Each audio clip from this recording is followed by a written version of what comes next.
Muchas gracias por acompañarnos nuevamente este domingo. Gracias por compartir este encuentro de la Iglesia de los Libres con nosotros. Tenemos muchas ganas en este día de poder adorar al Señor. Tenemos muchas ganas de escuchar la palabra de Dios y que Dios hable a nuestro corazón. ¿Sabes qué? Este es un buen momento para que puedas compartir con tus amigos este encuentro. Mandale el link a tus amigos para que puedan unirse hoy a nuestro encuentro de la Iglesia de los Libres. Vamos juntos en esta mañana a escuchar de la palabra de Dios. Vamos en unos minutos más a escuchar respuestas sinceras a preguntas honestas que todos nos hacemos, porque todos alguna vez nos hicimos preguntas que necesitábamos alguna respuesta y por alguna razón no nos animábamos a hacerla. Vamos a tener un espacio para estas preguntas honestas con respuestas sinceras. Muchas gracias por estar compartiendo este tiempo con nosotros.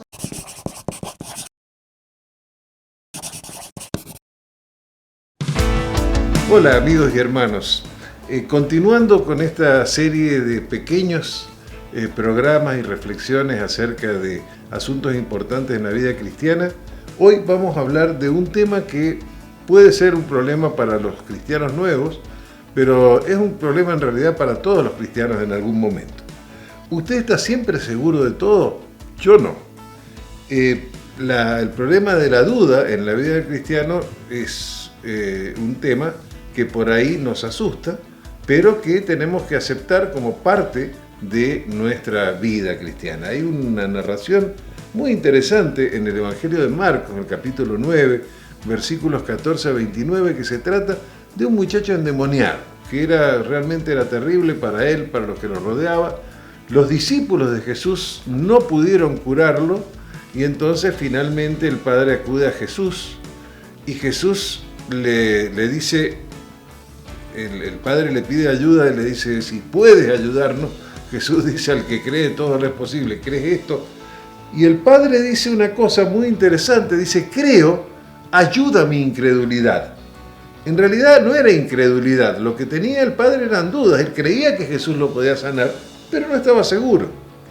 La duda, dice un autor, es un virus que ha circulado en el cristianismo durante siglos, yo diría desde el principio. Pero no solamente en el cristianismo. Cualquier persona que piensa, en algún momento, si realmente reflexiona sobre la realidad, puede tener dudas. Es decir, que si uno piensa, es posible que sea asaltado por la duda en algún momento.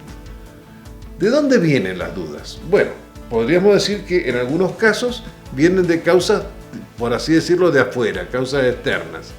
Cosas que pasan, acontecimientos, desastres, todo el tema por ejemplo, de la pandemia que estamos pasando, también maquinaciones de Satanás, como vamos a ver en otra parte de esta serie, y por otro lado, eso serían causas externas, causas ajenas a nosotros, por otro lado también causas internas, es decir, sobre todo dependiente de nuestro estado espiritual. Cuando no estamos en comunión con Dios, cuando no estamos siguiendo la palabra, pues por ahí nos entran las dudas.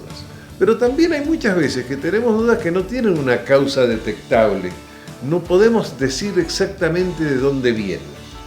De todas maneras, no todo acerca de la duda es malo y vamos a ver en otra parte de esta serie también ese tema. Hay un autor que dice que la duda es más o menos como la marea de la fe. Usted ha visto que en el mar la marea sube, la marea baja, ¿no es cierto? Entonces, de alguna forma, por ahí uno está con la marea alta, puede salir a navegar y otras veces está la marea baja y se tiene que quedar en el puerto. Pero lo bueno es que cuando estamos muy bajos, llegamos a tocar fondo, solamente podemos ir hacia arriba. Entonces, tenemos que entender que esto es un tema que afecta, insisto, a muchos y afecta a cristianos muy maduros.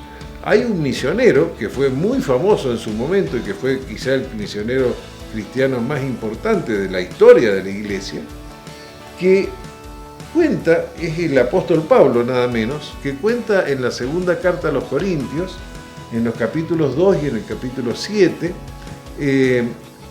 que él evidentemente estaba preocupado por los corintios, por los cristianos de Corinto. Y entonces dice que llegó a Troas, una de las ciudades allí de la región donde estaba trabajando Pablo, y vio que Dios le había abierto una puerta. Es decir, que tenía la oportunidad de predicar el Evangelio. Pero estaba tan inquieto por los corintios y Tito, que era su colaborador, no había llegado a darle noticias, que se despidió de los hermanos de Troas y se fue a Macedonia.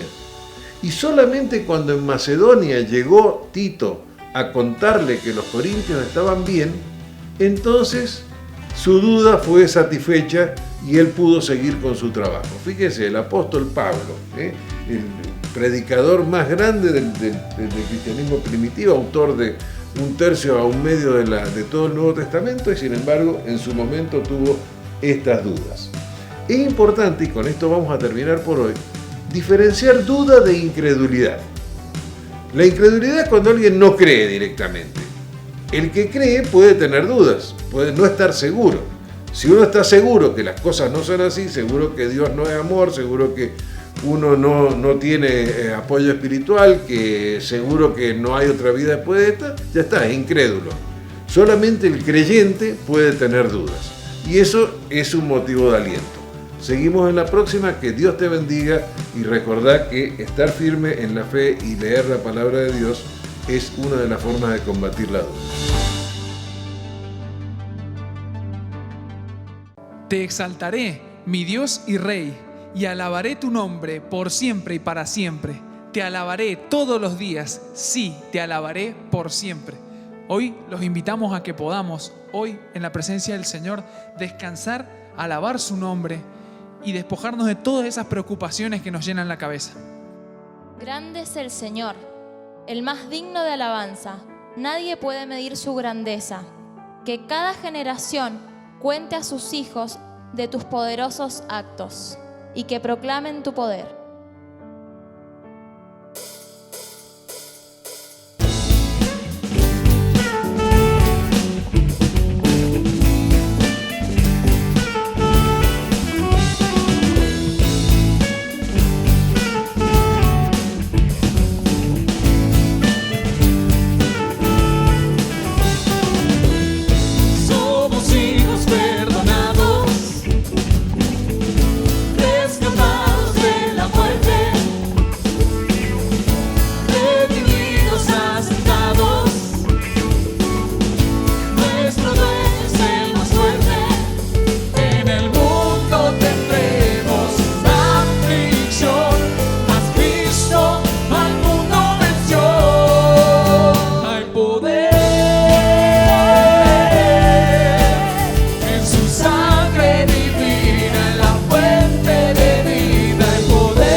Señor, hoy te entregamos todo, Señor. Todo lo que nos preocupa, todo lo que nos quita, Señor, de vista la meta que sos vos, papá. Despojanos, Señor, de todo eso que nos distrae de vos. Amén.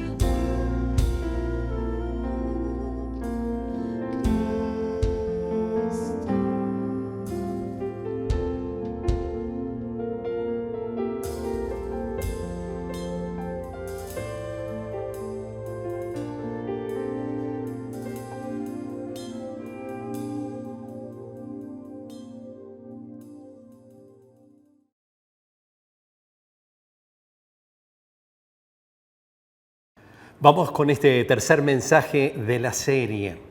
Y hoy yo quería compartir con vos un principio que encontré en esta semana que me pareció sumamente importante o interesante. El principio dice que la calidad de tu amor es directamente proporcional a cuán íntimamente conoces a quien estás amando. Este es el principio que hoy quisiéramos mirar. La calidad de tu amor es directamente proporcional a qué tan íntimamente conoces a las personas que amas. En los encuentros matrimoniales, uno de los desafíos más complicados que hay es cuando hacemos un juego y ponemos al matrimonio con una serie de preguntas acerca de cuánto conoce a su cónyuge. Y ahí se arma un lío bastante importante, y especialmente nosotros, los varones. Las mujeres tienen un detalle mayor de todos nuestros gustos y nuestras preferencias, pero los varones nos cuesta bastante este asunto. Entonces, cuando nos preguntan cuál es, no sé, el lugar que ella prefiere para descanso, cuál es el libro que más le ha gustado, cuál es su comida preferida, el color preferido, la salida más linda que ha tenido, etcétera, cuál es el lenguaje del amor que ella tiene, ahí entonces se pone muy complicado. En realidad, muchos dicen amar a su cónyuge, pero no conocen a su cónyuge.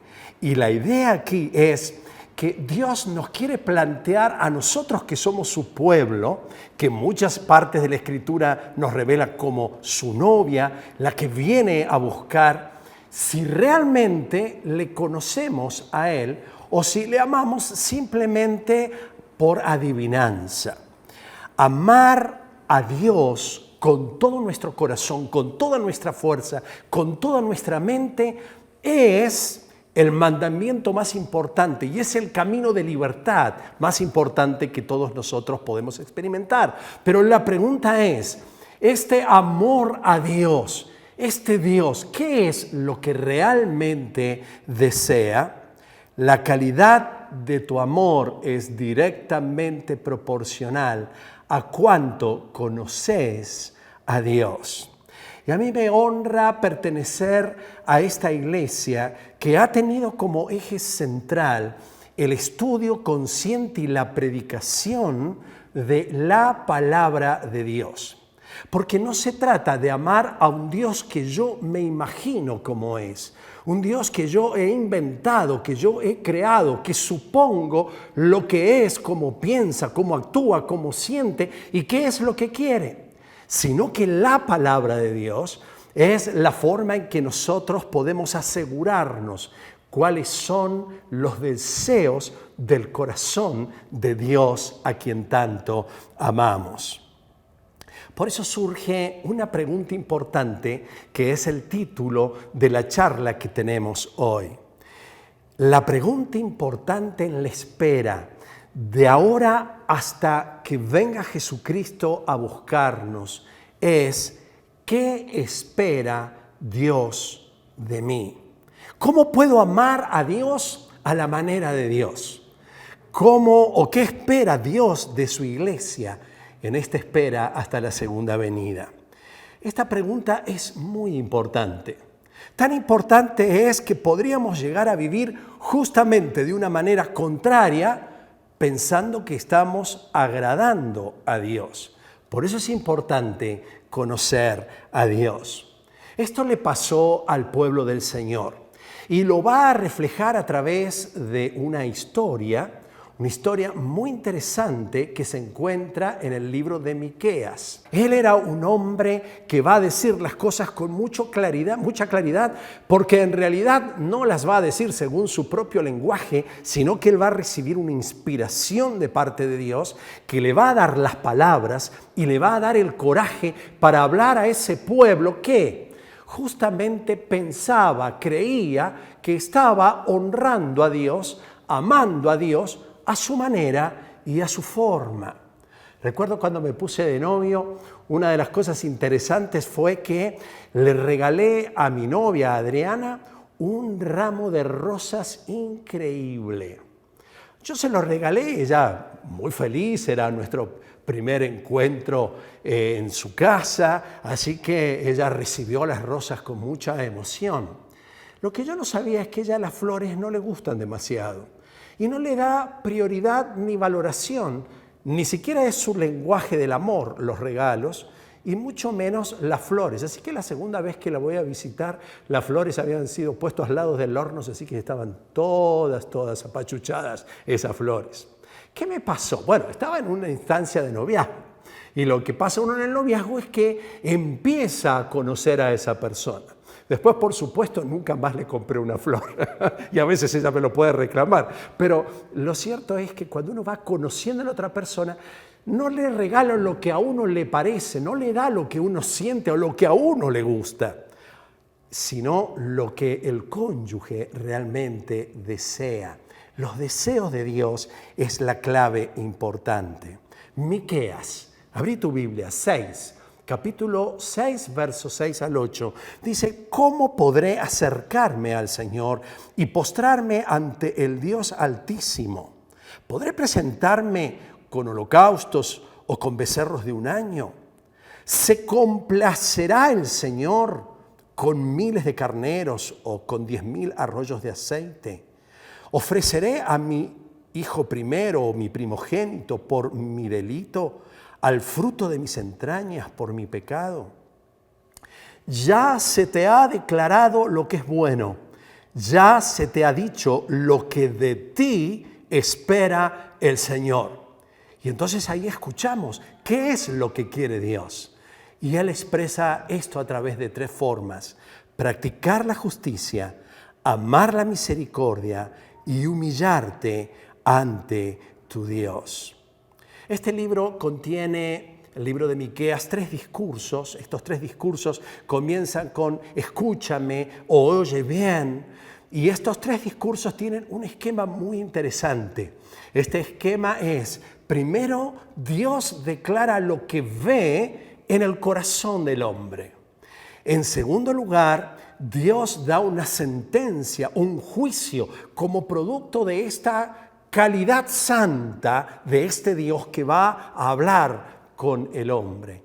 Y en tercer lugar, Él ofrece una promesa de perdón y de libertad. Este esquema se repite 3 veces en sus discursos. Después, si querés, podés leer completo el libro de Miqueas, las palabras de este profeta. Algunos lo llaman el Evangelio de Miqueas, porque justamente esto es el Evangelio, lo central de la historia de Dios en la humanidad. Él viene a revelarnos su plan y ve que hay en nosotros camino de perversidad, que nuestras obras no son justas. Él no se deja impresionar por las cuestiones externas. Él lo que mira es lo que realmente está pasando en nuestro corazón, en nuestra sociedad, en nuestra iglesia. Lo segundo es que Él va a manifestar su justicia. Y aunque muchos de nosotros rechazamos la justicia de Dios, sobre todo cuando se trata de nosotros, valoramos la justicia de Dios cuando se trata de otras personas que nos hacen daño. Dios va a manifestar que Él es justo y que las cosas no van a quedar desapercibidas ante los sucesos de lo que el hombre está haciendo. Estás y estoy bajo la mirada atenta de Dios. Pero en tercer lugar, Él nos va a dar una salida. Y es la salida de la oportunidad, del amor, del perdón, para todos aquellos que reconocen que ante Dios no hay máscaras, para todos que se dejan impresionar por la palabra y la justicia de Dios. La paga del pecado es la muerte y la separación eterna de Dios, para dejarnos introducir a una vida de gracia, una vida de amor, una vida de perdón y una vida de restauración. Hay un gran drama que vos y yo podemos vivir en nuestra historia. Creer que podemos vivir una vida de pecado y por cumplir ciertos actos religiosos, entonces todo está resuelto. Hoy el mensaje es un poco fuerte y desafiante, lo sé. Pero ¿sabes por qué me atrevo a darlo? Me atrevo a darlo porque Dios, cuando habla fuerte y levanta sus verdades, nunca lo hace con la intención de dejarnos postrados, sino lo hace con la intención de llevarnos a un camino de mayor libertad, llevarnos a un diseño que Él tiene para nosotros, y por lo tanto en ese diseño el pecado no está considerado en parte de ese plan de Dios. ¿Cómo podré acercarme al Señor? ¿Creen que el asunto se trata de una práctica litúrgica? ¿Creen acaso que lo que pienso para ustedes es la multiplicación de las prácticas religiosas? ¿Creen que puedo reducir la vida espiritual de mi pueblo a un culto, aunque el culto sea extravagante? ¿Creen que me impresionan con las cosas externas? El legalismo muchas veces nos hace pensar que estamos cumpliendo con Dios, pero el legalismo nunca nos conduce a una relación de amor con Dios. Pero la relación de amor vinculada con la gracia nos introduce al camino de preguntarle a aquel que tanto amamos: ¿qué es, Señor, lo que vos esperás de mí? ¿Qué es lo que te agrada? ¿Qué puedo hacer para complacerte? ¿Qué puedo hacer para sacar de vos una sonrisa? ¿Qué puedo hacer para que te agrade mi propia vida? Lo que él estaba viendo era que este pueblo estaba disociando la vida de la fe con la práctica, con el carácter, con la vida que honra al nombre de Dios. ¿Qué espera Dios de vos? ¿Qué espera Dios de mí? ¿Te has hecho esa pregunta? Vale la pena hacerlo. Lo primero, dice él, que espera nuestra práctica de justicia. La práctica de la justicia nos lleva al camino de la integridad. Yo sé que el peligro de que Dios espere en darnos justamente lo que merecemos o nos discipline a tiempo es que el pecado comienza a aumentar en nuestra vida porque vemos que no hay consecuencias sobre nuestros pecados. Y entonces, ante la misericordia de Dios, que tiene paciencia, nuestra tendencia es a abordar el pecado con una práctica cada vez más espantosa. Cuando lees Miqueas en el capítulo 1, él dice: las capitales de los dos reinos, Samaria como Jerusalén, han sido los centros más importantes de corrupción. Nada nuevo en este mundo. Los principales pecados mentales, físicos, las grandes producciones que nos llevan a la pecaminosidad, a la lujuria, al descontrol, al poder, a los centros de dinero, financieros de poder, están en las principales capitales, pero rápidamente ese pecado se va pasando a las diferentes ciudades, y esto es lo que estaba viendo Miqueas. Dice: ese pecado que estaba circunscrito a las grandes capitales ahora está bajando hacia todos los pueblos y no se dan cuenta de la realidad de este pecado. ¿Sabés que el hombre íntegro valora más lo que Dios ve que lo que los demás ven? El hombre íntegro valora más lo que Dios le dice que lo que los demás le dicen. El hombre íntegro valora mucho más lo que Dios le da en sus promesas que lo que otros le dan en sus promesas. Sin embargo, el pecado lo que hace es que la gente valore más lo que otros le dan de lo que Dios le da, valora más lo que otros ven o valora más lo que otros dicen que lo que Dios ve y lo que Dios dice. Así que, ¿qué es practicar la justicia? Bueno, en primer lugar es tener un gran enojo interior. Es el enojo de Dios. No siempre es bueno el enojo, pero el enojo contra el pecado es excelente. Es enojarme con lo que a Dios le enoja. El pecado denunciado no solo está afectando al pueblo general de Dios, no solamente estaba afectando a los gobernantes, también el pecado estaba afectando a los líderes espirituales, los que estaban puestos en la ciudad para contar el consejo de Dios. El profeta estaba viviendo una corrupción total, teniendo que ser alguien que iba a traer la palabra de Dios. Ay de los que solo piensan en el mal y aún acostados hacen planes malvados. En cuanto amanece los lleva a cabo porque tienen el poder en sus manos. Codician campos, se apropian de ellos, casas y de ellas se adueñan, oprimen al varón, a su familia, al hombre, a su propiedad. Voy a leerte pasajes del libro de Miqueas donde Dios está enojado por lo que a nosotros nos debe enojar. Y parece que es la lectura del diario de esta mañana.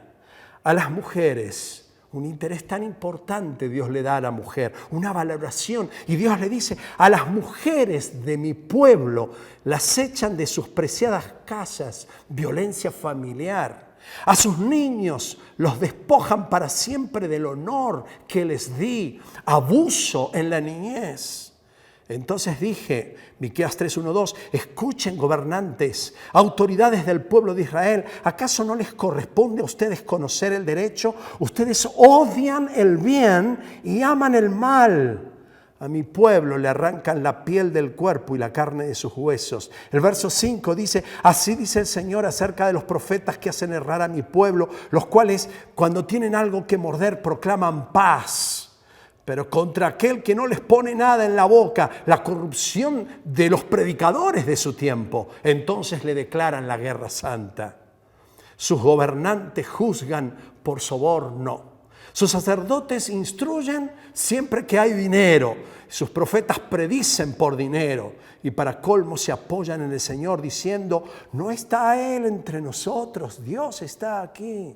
No vendrá ningún mal sobre nuestra vida. Mira, estamos mirando los tiempos donde la iglesia ha sido infiltrada por estos pecados, donde necesitamos otra vez los Miqueas que levanten la voz de Dios para decir, se ha introducido en nuestra familia, entre nuestros hijos, en los varones, en la iglesia, en sus líderes, una corrupción de pecado, y debe a nosotros como iglesia del Señor, que es bíblica, volvernos otra vez a enojar para vivir el deseo de Dios, que es la justicia. Jesús también comenzó a levantar su voz y dice Mateo 11, Jesús comenzó a denunciar a las ciudades en las que había hecho tantos milagros porque no se habían arrepentido de sus pecados ni se habían vuelto a Dios.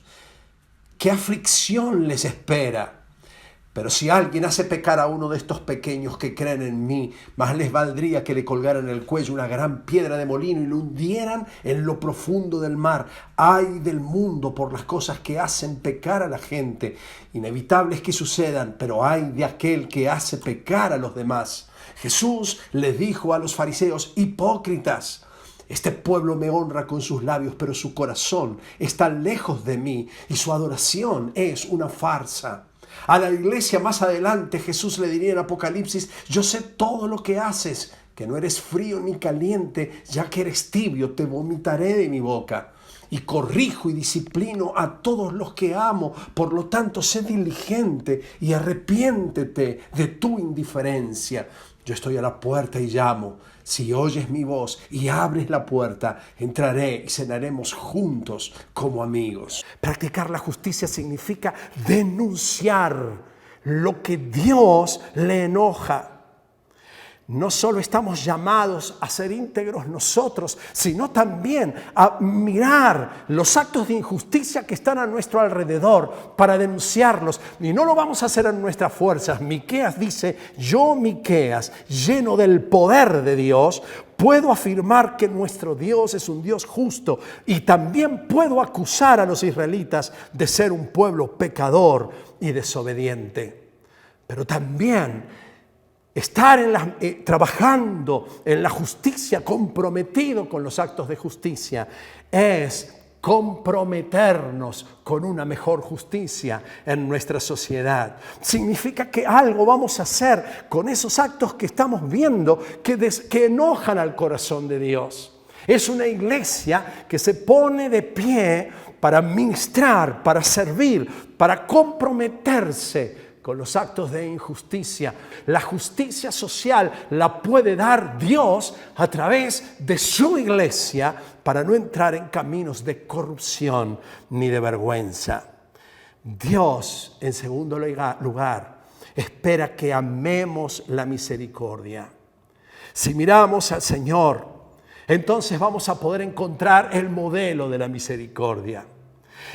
Miqueas va a decirle y va a mostrarle la clase de Dios amoroso que ama aún en medio de sus declaraciones de juicio. ¿Para qué lo hace? Para que nosotros amemos la misericordia. Si mirás a Jesús, si mirás a nuestro Dios, vas a poder también amar la misericordia como Él la ama.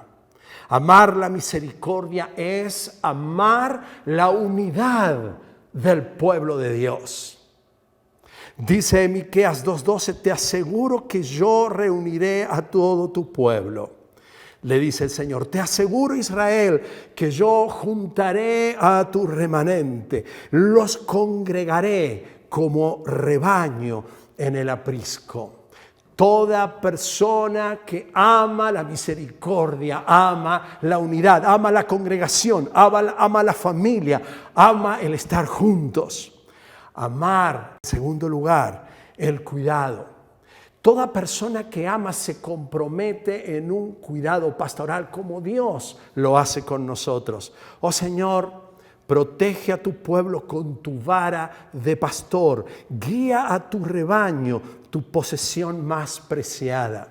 Y nosotros amamos y nos encanta ver que Jesús es nuestro buen pastor, pero se nos invita a amar con ese mismo amor con el que el buen pastor ama a sus ovejas, las busca, ve dónde están en peligro, las alimenta, las lleva a lugares tiernos. Es la responsabilidad de los cristianos, un discipulado comprometido de acción pastoral. Y amar también la misericordia es amar la reconciliación y amar el perdón. ¿Dónde hay otro Dios como tú, que perdona la culpa del remanente y pasa por alto los pecados de su preciado pueblo? No seguirás enojado con tu pueblo para siempre, porque tú te deleitas en mostrar tu amor inagotable. Volverás a tener compasión de nosotros, aplastarás nuestros pecados bajo tus pies y los arrojarás a las profundidades del océano. Nos mostrarás tu fidelidad y tu amor inagotable. Y nosotros decimos, gracias Señor, qué bueno el Evangelio, que podés traernos esta libertad y esta convicción a nuestro espíritu de que tu amor puede perdonar todas nuestras injusticias. Pero amar misericordia significa también perdonar y amar como perdona y ama nuestro Dios. A veces somos especialistas en agrandar la ofensa y nos parece terrible lo que ese nos hizo, lo que aquel dijo de nosotros. Esas personas que nos han defraudado y la pensamos y volvemos a repensar y otra vez Dios dice, pero lo que yo estoy esperando de ti es simplemente que ames la misericordia, ames como yo te he amado. El pueblo de Dios, la familia de Dios, el hombre, la mujer, el joven de Dios es un hombre y una mujer que puede perdonar, que decide tener compasión, que ama la reconciliación, que no mantiene las distancias, sino que realmente busca la unidad y el amor del pueblo. Por último, Dios espera que caminemos en humildad con Él. Imagínense si alguien puede por un momento ser íntegros todo el tiempo y amar a las demás personas como se ama a sí mismo. Amar a Dios en integridad, amar a su prójimo como a sí mismo. Rápidamente, ¿no serías tentado a ser una persona orgullosa? ¿No dirías la verdad? Qué buen comportamiento, qué genio que soy. Nadie puede decir nada de mí porque soy un hombre justo. Nada de esto a mí me toca. Entonces Dios, que sabe que somos orgullosos, nos dice, pero hay otra cosa que espero de vos. Y espero que puedas caminar conmigo en humildad. La humildad provoca un atractivo al corazón de Dios. Jesús nos invitó a caminar con Él y nos dijo, tomen su yugo, tomen mi yugo porque mi yugo es fácil y es ligera mi carga y aprendan de mí que soy manso y humilde de corazón. Caminar con Dios es caminar en humildad. Cuando somos humildes, valoramos mucho más el carácter que la apariencia. Cuando somos humildes, anhelamos ser fieles más que famosos. Cuando somos humildes, anhelamos más la valoración de Dios que el aprecio de los hombres.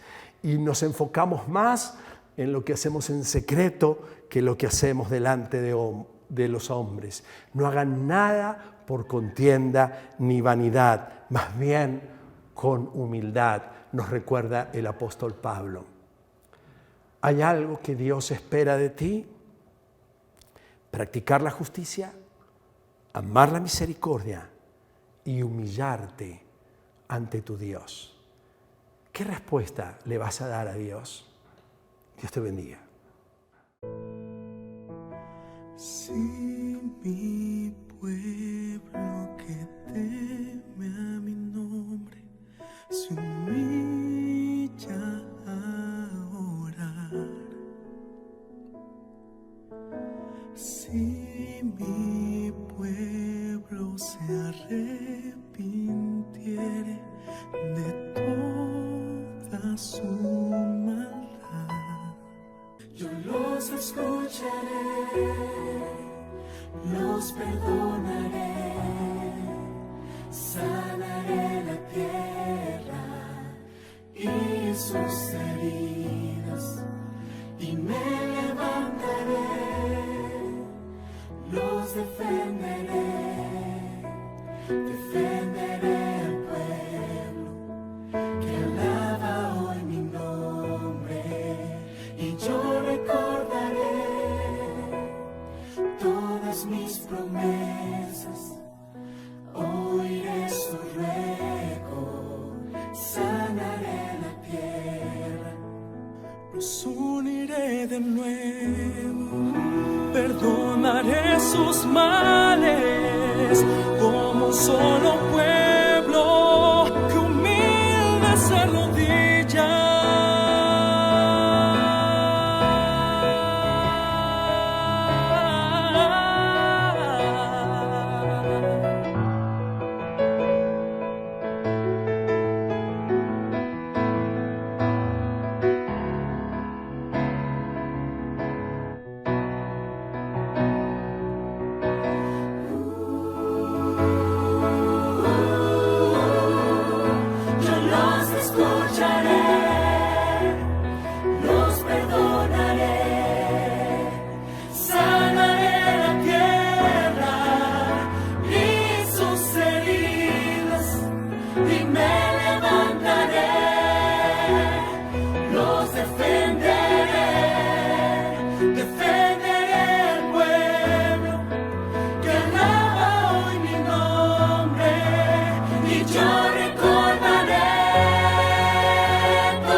Si necesitas ayuda espiritual, podés llamarnos al número 4 37 77 45, de martes a viernes, de 17 a 19:30 horas. Podés acordar un turno con alguno de los pastores. Si tenés chicos entre 3 y 11 años, quédate porque a las 12:15 comienza el Noti IPN, el noticiero de la Iglesia para Niños. Para entregar tus ofrendas, podés hacer un depósito bancario. Si necesitas ayuda, podés llamar al número que aparece en la pantalla.